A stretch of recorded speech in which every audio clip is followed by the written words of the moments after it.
लेकिन आप कह रहे हैं कि जाओ तो मैं जाकर उन्हें उपदेश करूं, और वो अनपढ़ अशिक्षित गंवार ग्वाले गोपियां हमारी ये संस्कृत भाषा, ये वेदांत का उपदेश कहाँ उनकी समझ में आएगा। जब ऐसा कहा तो भगवान के हृदय में बड़ी पीड़ा हुई। ऐसे लगा मानो उद्धव ने उनके गाल पर थप्पड़ मार दिया। उद्धव के मुंह पे हाथ रखते हुए कहा, उद्धव भैया, गोपियों को, ग्वालों को आप गंवार न कहें।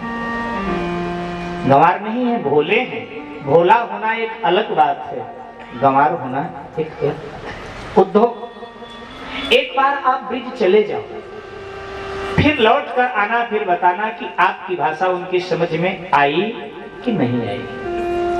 वो अवश्य समझेंगे। अनपढ़ हैं तो क्या हुआ, आपकी भाषा समझेंगे। आप एक बार जाओ। ये बहुत कहा तो उद्धव जी ने कहा, ठीक है, आप मेरे मित्र हो और मेरे वहां जाने से आपको सुख मिले तो मैं क्यों नहीं जाऊंगा, अवश्य जाऊंगा। तैयार हुए उद्धव जाने के लिए। भगवान ने वो वस्त्र निकाले। हाँ हाँ, बड़ा सुंदर दृश्य है मेरे भाई बहन। वही वस्त्र जो वस्त्र पहनाकर यशोदा ने अपने लाला को विदा किया था। अब कोई चित्रकार ब्रज के कृष्ण को राजसी परिवेश पहना दे, उसकी अपनी कल्पना है। लेकिन भागवत में आप देख सकते हैं, मूल भागवत में आप देखिए श्लोकों का आश्रय लेकर, कि ब्रज का जो कृष्ण है वो ग्वाले वाले वस्त्र पहनता है। जो ग्वाला पहनता है वही पहनता है, वैसे पगड़ी, वैसे सब। तो वो वस्त्र पहना कर जो भेजा था यशोदा माँ ने। अब द्वारिका में तो वस्त्र पहनने नहीं होते, यहाँ तो द्वारिकाधीश है। तो हमारे आप जैसा कोई होता तो कहता इस वस्त्र की जरूरत क्या है, हा? लेकिन भगवान ने उन वस्त्रों को संभाल करके रखा था। माँ यशोदा ने पहनाकर जो विदा किया, वो ग्वाले का परिवेश संभाल के रखा। कहने लगे उद्धव, जो मेरी माँ ने मुझे पहना के वस्त्र भेजा था ना, मैं चाहता हूँ तू वही पहन कर जा। माँ यशोदा देखेंगी, बहुत प्रसन्न होंगी कि मेरे कृष्ण ने उन वस्त्रों को संजो करके रखा। अपने हाथों से भगवान उद्धव को वो वस्त्र पहनाते। मेरे भाई बहन, एक इतिहास की घटना आपको बताएं। हमारे देश के प्रधानमंत्री स्वर्गीय श्री लाल बहादुर शास्त्री जी प्रधानमंत्री बन चुके थे। तब तक उनके घर में एक संदूक जो है वो पहेली बनी हुई थी। इस संदूक में है क्या? संदूक तो आपसे समझते होंगे। इस संदूक में है क्या? पुराने वाली संदूक। उनकी धर्म पत्नी ने भी बहुत बार पूछा, आखिर इसमें है क्या? कभी खोलते नहीं। उनके बेटों ने भी पूछा। वो पहेली सी बनी हुई थी संदूक। शास्त्री जी पार्लियामेंट में जाने के पहले अपना वो पूजन नित्य करते थे, ईश्वर आराधना नित्य करते थे। धर्म में उनकी बड़ी आस्था थी। तो उसके बाद में जाने से पहले उस संदूक को खोलते थे, खोलकर जरा सा कुछ देखते थे, फिर बंद कर देते। नित्य का नियम था, मानो कोई देवता की मूर्ति हो, दर्शन करते, नियम था। चाबी इतना संभाल कर रखते थे कि बड़े दिनों तक पत्नी के हाथ नहीं लगी। आप बताओ, पत्नी के हाथ चाबी नहीं लगने दिया, बच्चों के हाथ भी चाबी नहीं लगने दिया। संभाल। बच्चे और पत्नी इस ताक में रहते थे, चाबी मिले तो देखूं है क्या इसमें। अब आदमी पीछे ही पड़ जाए तो फिर तो कभी ना कभी हाथ लगी जाएगी चाबी। एक दिन चाबी हाथ लग गई, गलती से कुर्ते के जेब में छोड़कर वो पूजा में बैठे। माने वो पत्नी ने चाबी निकाल लिया, बच्चों को कहा चाबी मिल गई, आओ देखते क्या है। और झट जब उस लोहे की पुरानी संदूक खोली उन्होंने, तो उसमें कुछ नहीं था। टूटा हुआ एक चप्पल रखा था जो कई जगह मोची ने सिल रखा है, टांके मार रखे हैं, और फटे हुए 2 जोड़ी कपड़े रखे हुए थे उस समय के, जिसको पहनकर शास्त्री जी अध्ययन के काल में, पढ़ाई के समय विद्यालय जाया करते थे। उनके फटे हुए पुराने कपड़े कि फटे कपड़े पहनकर ही जाते थे। इतने गरीब परिवार से थे कि विद्यालय जाने के लिए भी उचित पोशाक नहीं होता था उनके पास, जूते नहीं होते, चप्पल साधारण सी। तो झट बंद कर दिया और चाबी उनके कुर्ते के जेब में डाल दिया। जब वो उपासना घर से बाहर निकले तो बच्चे भी और पत्नी कहने लगे कि हमने देख लिया संदूक में क्या है, लेकिन ये क्या, अब तो बता दो क्यों रख रखा है। और तब शास्त्री जी ने आंखों में आंसू भर के कहा, वो मेरा बचपना है, उसे बार बार इसलिए देखता हूं कि परमात्मा ने मुझे इतने ऊपर पहुंचा दिया, दुनिया का जो सर्वोच्च पद है वहां बिठा दिया, कहीं मैं भूल जाऊं अपनी गरीबी, मुझसे किसी गरीब का अपमान न हो जाए, बस इसीलिए बार बार मैं नित्य उसको देखा करता हूं, किसी गरीब का अपमान न हो। एक और घटना कहकर मैं प्रसंग पे आ रहा हूं। ये घटनाएं मुझे बड़ी अच्छी लगती। आपके बिल्कुल दिल्ली से लगा हुआ जिला है बागपत। तो बागपत में शास्त्री जी की सभा थी। अब उसमें वो प्रधानमंत्री थे, अब उनको वहां पहुंचना था भाषण के लिए। तो एक किसान के खेत में गेहूं की फसल लगी थी, फरवरी का महीना था। तो उस फसल को काट करके हेलीपैड बनाया गया था, हेलीकॉप्टर उतरने के लिए। पूरी फसल हेलीकॉप्टर उतरा वहां। हेलीकॉप्टर से जब शास्त्री जी बाहर निकले तो उन्होंने देखा किसान की जो कच्ची फसल थी गेहूं की, कटी हुई एक तरफ दूर ढेर से लगी हुई। तो ये जब देखा, एकदम शास्त्री जी ने अपने निजी सचिव को बुलाया और कहा कि जब तक मैं सभा को संबोधित करके आऊं, उससे पहले पहले जिस किसान का एक खेत है उसको बुला करके और मेरे निजी खाते से उसका मुआवजा तत्काल दे दिया जाए। गरीब की पीड़ा को उन्होंने समझा, कितनी पीड़ा हुई होगी उस गरीब किसान को जब उसकी कच्ची फसल काटी गई होगी, वो भी मेरे लिए कि उनका हेलीकॉप्टर उतरना। ये मैंने पढ़ा है। मुझे ऐसा लगता है जब ये घटना पढ़ी मैंने पहली बार, तो मुझे लगा कि स्वर्गीय श्री लाल बहादुर शास्त्री जी ने भागवत की ये घटना जरूर पढ़ी होगी और यहीं से उन्होंने प्रेरणा लिया होगा कि अपना अतीत याद रखना चाहिए। जरूर पढ़ा होगा। हम लोग अतीत भूल जाते हैं, बचपना भूल जाते हैं। क्या थे क्या हो भूल जाते। तो मेरे भाई बहन, उद्धव जी तैयार। भगवान ने 3 पत्र लिखा है। पहला पत्र बाबा नंद मां यशोदा के नाम, दूसरा पत्र राधा आदि गोपियों के नाम लिख दिया है और तीसरा पत्र अपने मित्रों के लिए, गोपों के लिए लिखा। वो लोग धन्य हैं जिन्हें भगवान पाती लिख रहा है, पत्र लिखा। कितने भाग्यशाली रहे हो, कल्पना करें। द्वारिकाधीश पत्र लिख रहे हैं। पाती तैयार की, उद्धव जी को दिया, समझाया है 3 जगह देना। और अब उद्धव रथारूढ़ हुआ, बागडोर घोड़ों की संभाली। भगवान ने कहा उद्धव भैया जमानी भी संदेशा कहना और जल्दी लौटना, मैं आपकी प्रतीक्षा करूंगा। शरपट उद्धव का रथ द्वारिका से ब्रिज की ओर चल पड़ा, घोड़े चल पड़े ब्रिज की ओर। भगवान श्री कृष्ण पागलों की तरह पीछे पीछे दौड़ रहे। उद्धव भैया बाबा को प्रणाम, मैया को प्रणाम कहना,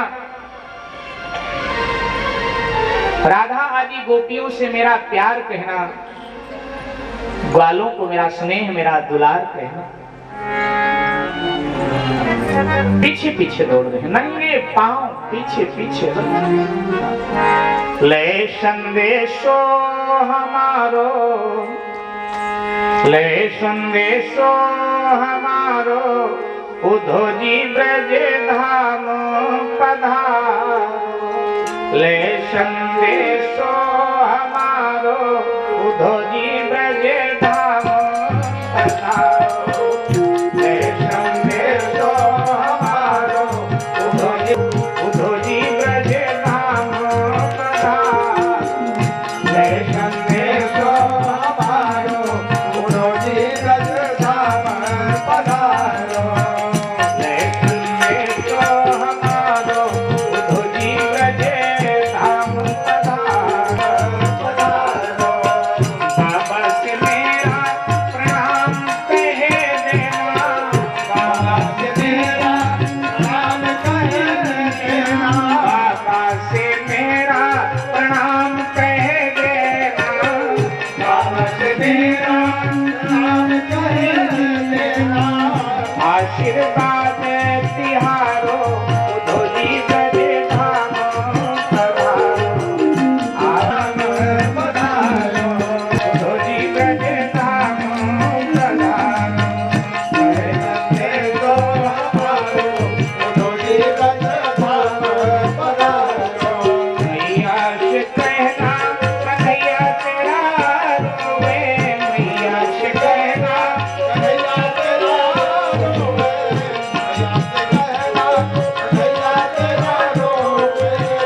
मैया से कहना कन्हैया तेरा रोवे।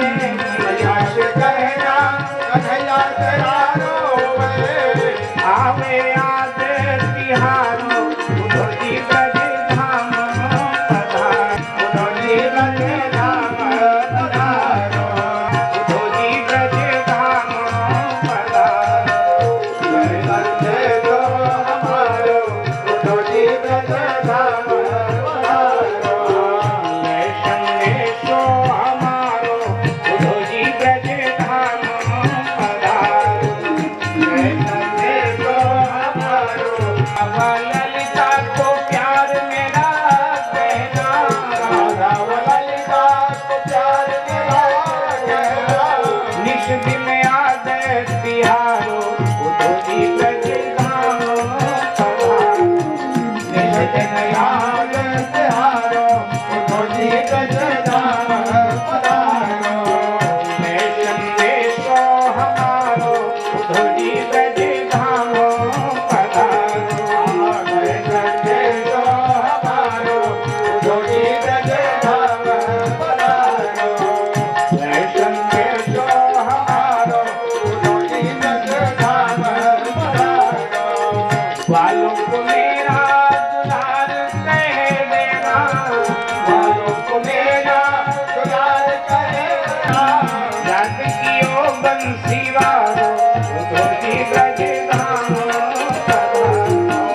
याद कियो बंसी वारो उद्धव जी ब्रज धाम पधारो।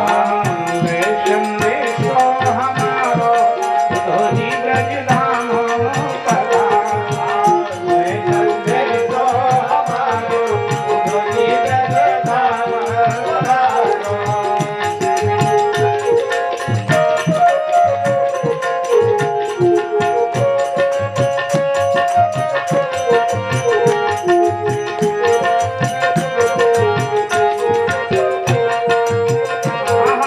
घनश्याम ने उद्धव से वृंदावन जरा जाना। वहां की गोपियों को ज्ञान का कुछ तत्व समझाना।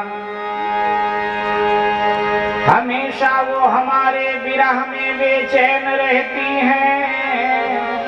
सदा आंखों में अश्क भर के वो यूं ही कहती हैं। चले उद्धव यहाँ से और वृंदावन निकट आया। वहां की उस अनोखी भूमि ने निज रंग दिखलाया। उद्धव जी का ब्रज में प्रवेश हो गया। अनोखी ब्रज भूमि ने अपना रंग उद्धव जी को दिखाया।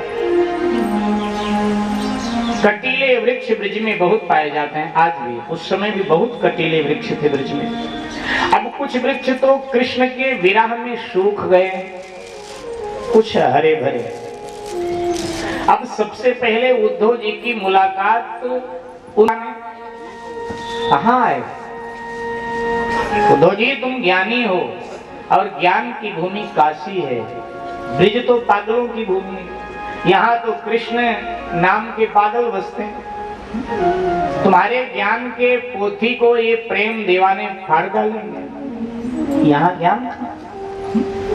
तो उलझ कर वस्त्र से कांटे लगे उद्धव को समझाने, तुम्हारे ज्ञान का पर्दा फाड़ देंगे प्रेम दीवाने।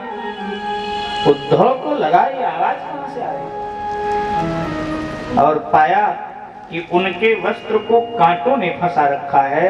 वो कटीले वृक्ष बोल रहे, ओ यहाँ के वृक्ष भी बोलते? मैंने सुना था लेकिन ऐसा मुझे यकीन नहीं। कृष्ण ठीक कहते थे, जैसे तैसे वृक्षों के उन कांटों से उद्धव जी ने अपने वस्त्रों को छुड़ाया। आगे बढ़े, अब हरे भरे वृक्ष मिल गए। तो सूखे वृक्षों की कथा है, हरे भरे वृक्ष मिल गए। हरे भरे वृक्ष समझ गए ये ज्ञानी है, इसको प्रणाम नहीं करेंगे तो नाराज हो जाएगा। कई लोग होते हैं विद्वान हो, उनको कोई आदर ना देते थे, इतना बड़े विद्वान को कोई आदर तुमने नहीं दिया, क्या समझा मुझे? हा?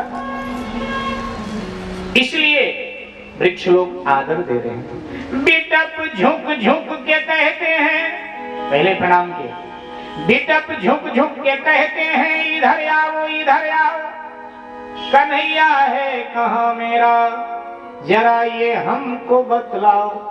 इतने में नदी यमुना की धारा शब्द हरिहर के सुनाती है, और भ्रमर के भी मधुर गुंजार से आवाज आती है।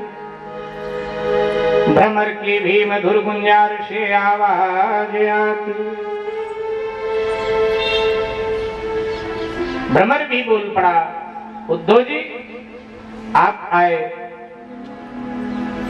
मेरे मित्र को नहीं लाए। यमुना जी की धारा बोल पड़ी, अकेले आए, उन्हें नहीं लाए। सब तरफ से आवाज आ रही। उद्धव हैरान हो, एक ऐसी भूमि, और यहां से आगे बढ़े, जैसे तैसे उत्तर देकर आगे। उत्तर देते बना नहीं, बस जैसे तैसे आगे बढ़े। नंद बाबा के यहाँ जाना है। गांव के बाहर खड़े हैं, रास्ता पता नहीं। इतने में एक बूढ़ा व्यक्ति निकला बाहर, कहीं जा रहा था। उद्धव जी ने प्रणाम किया और कहा, बाबा हमें नंदराय जी के यहाँ जाना है, आप रास्ता बताओ। देखा कोई अजनबी आदमी, कहाँ से आया, कौन? उद्धव जी ने कहा, बाबा हम द्वारिका से आए। द्वारिका नाम सुनते ही वो व्यक्ति चौंक पड़ा। द्वारिका? भैया हम देहात में रहने वाले लोग, गांव के, हमको पता नहीं इसलिए पूछ रहे हैं। द्वारिका एक ही है इस देश में या कई द्वारिका है? कहा नहीं, एक ही द्वारिका है, समुद्र के किनारे पे एक ही द्वारिका। मैंने सुना है हमारा कृष्ण भी द्वारिका में रहता है, वही द्वारिका? हाँ हाँ वही द्वारिका, बस मैं उन्हीं के यहाँ से तो आया हूँ। अच्छा क्या लगते हो उनके? बाबा वैसे तो मैं चचेरा भाई हूँ और वैसे मित्र हूँ, मैं उन्हीं का संदेशा लेकर आया। ब्रजवासी थोड़ी देर के लिए अचेत हुआ, उसके आंखों से आंसुधारा बही, और अब जब सचेत हुआ तो कहा, उद्धव भैया आपको रास्ता पूछने की जरूरत नहीं है। ये जो पानी की धारा बहती हुई आ रही है ना, इसके किनारे किनारे चले जाओ, नंद यशोदा दोनों आपको बैठे मिले। क्या मतलब बाबा? क्या बताएं आपको, आप आए हो तो समझ ही जाओ। हमारा कृष्ण जब से छोड़कर गया ब्रिज को, उसकी याद में बूढ़े बाबा बूढ़ी माँ यशोदा इतना रोई कि उन दोनों के आंखों से जो आंसू निकले वो धारा बनकर यमुना में मिल गए और सारे यमुना जल को खारा कर दिया उद्धव भैया। अन्यथा तो हमारे ब्रिज का पानी बड़ा मीठा था, लेकिन कृष्ण के जाने के बाद में पानी खारा हो गया, आंसुओं ने खारा कर दिया। और वास्तव में एक बात बताएं आपको, अगर भगवान के विरह में कोई रोया है तो सबसे ज्यादा ब्रिज रोया है, अयोध्या नहीं रोया है, चित्रकूट मिथिला नहीं रोया, रोया सबसे ज्यादा अगर कोई है अयोध्या रोई तो 14 वर्ष तक रोई, केवल 14 वर्ष तक अयोध्या रोई है। लेकिन ब्रिज तो बस एक बार प्रारंभ हुआ तो फिर रोता ही रहा ब्रिज।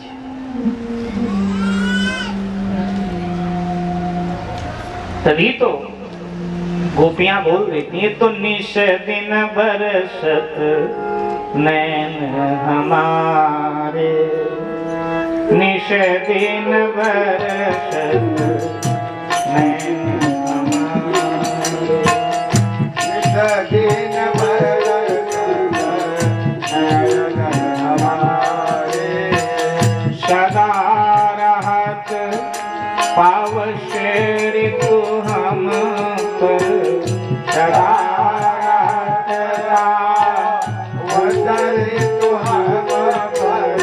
पावस यानी वर्षा,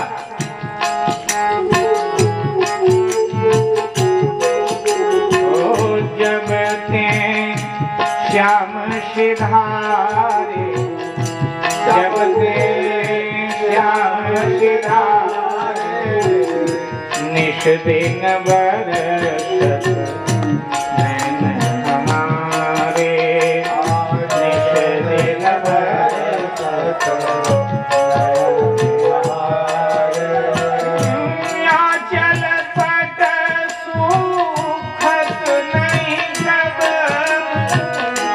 आंचल पट सूखत नहीं कब, साड़ी का आंचल, गोपियों के साड़ी का आंचल कभी सूखता नहीं है, आंसू पोंछती रहती, आंसू से गीला रहता।